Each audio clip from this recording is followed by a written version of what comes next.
이번에 남북 정상회담의 키워드를 보면 완전한 비핵화, 무슨 문제든지 간에서 그 비핵화에 대해서 북한이 진정성이 있느냐 없느냐 이게 가장 큰 이슈인 것 같습니다.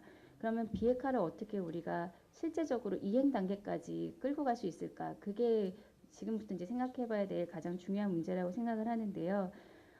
지금까지 북한이 대화 협상 장소에 나왔을 때 살라미 전술을 택한 것을 이제 선언적인 결과로 보게 되면 앞으로도 북한이 자기네들이 원하는 그런 이득만 또 취해내고 또다시 비핵화 선언을 실패로 몰고 갈 수 있는 여지가 있기 때문에 그것을 어떻게 하면 현실적으로 북한은 진정한 비핵화로 끌어들일 수 있는지, 어떠한 보상이 있고 양보를 했을 경우에 어떠한 이점이 있는지를 확실하게 제시를 해주는 게 협상을 조금 더 이제 효과적으로 현실적으로 이끌어갈 수 있는 방안이라고 생각을 했습니다.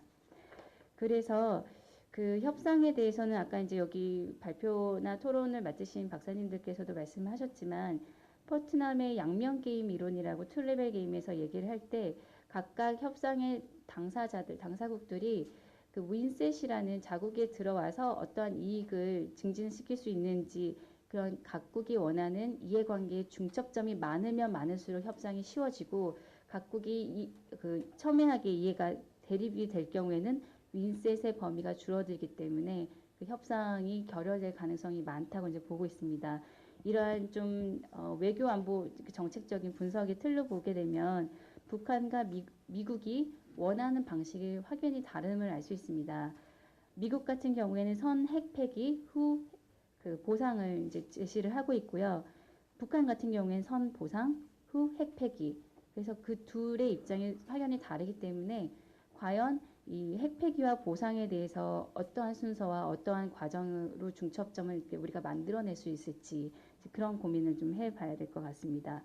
이러한 문제들을 좀 인식으로 해서 그러면 한반도 비핵화를 이행하기 위한 방안으로 우리가 어떤 그 국제적인 선례들을 이제 좀 보고 그 교훈을 도출할 수 있을까를 이제 좀 생각을 해봤는데요. 지금까지 전 세계적으로 핵무기를 갖고 있다가 해체를 한 국가들의 선언적 그 사례들을 좀 분석을 해봤습니다. 크게 네 가지의 카테고리로 나눌 수가 있었는데요. 처음에는 이제 상호 검증 방식의 아르헨티나, 브라질 사례를 볼 수가 있었습니다.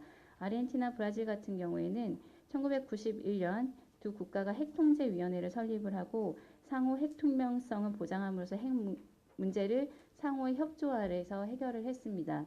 그래서 상호 검증 방식을 통해서 평화적으로 또 가장 이상적인 방향으로 그 해결을 한 사례로 분석이 되고 있고요. 두 번째는 남아프리카 공화국의 핵무기 해체는 자발적 방식으로 분석이 되고 있습니다. 89년 남아공은 주변의 불안전한 상황과 내부의 정치적 상황을 다 고려를 해서 자체적으로 핵무기를 폐기하겠다라고 선언을 하고 실제적으로 폐기를 했습니다. 이것도 미국이 원하는 가장 이상적인 방안이라고 생각을 할 수 있습니다. 그다음에 세 번째는 우크라이나 사례를 볼 수가 있는데요. 이 우크라이나는 전형적인 보상 방식을 취한 사례라고 볼 수 있습니다.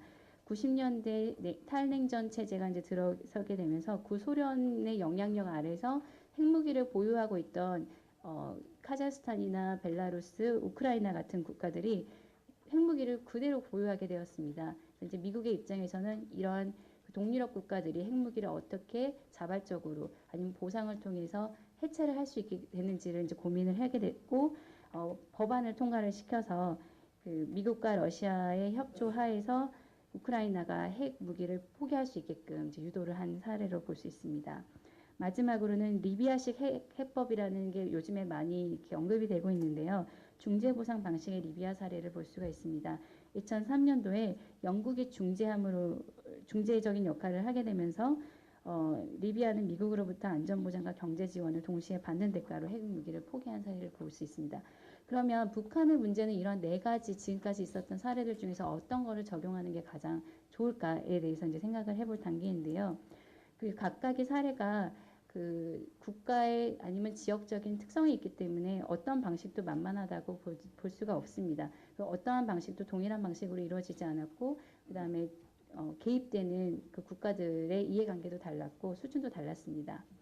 그래서 상호검증의 방식에 대해서는 북한에 적용하기 위해서는 어떤 문제가 이제 발생할 수 있는가라고 생각을 해볼 수 있는데요.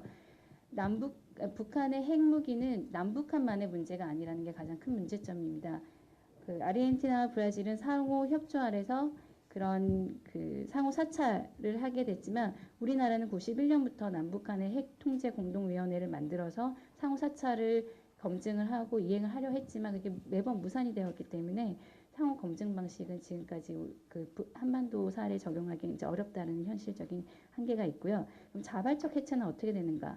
그런데 북한이 남아공처럼 자기네들이 자발적으로 핵무기를 포기할 의지는 전혀 없을 것이라는 건 너무나 명백하기 때문에 두 번째 사례도 적용이 불가능하다고 이제 분석이 되고 있습니다. 그러면 보상 사례 우크라이나 같은 경우에는 어떠할까?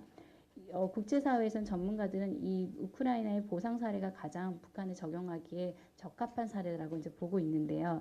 그 안전 보장과 경제 지원을 수혜를 제공하는 게 마치 북한한테 캐럿과 그 당근과 채찍을 동시에 이렇게 제공해 줄 수 있는 방식과 매우 흡사하다고 생각을 해서 이 보상 사례를 북한에 적용하고자 계속 이제 발전시키는 논의가 이루어지고 있는 것을 알 수 있습니다.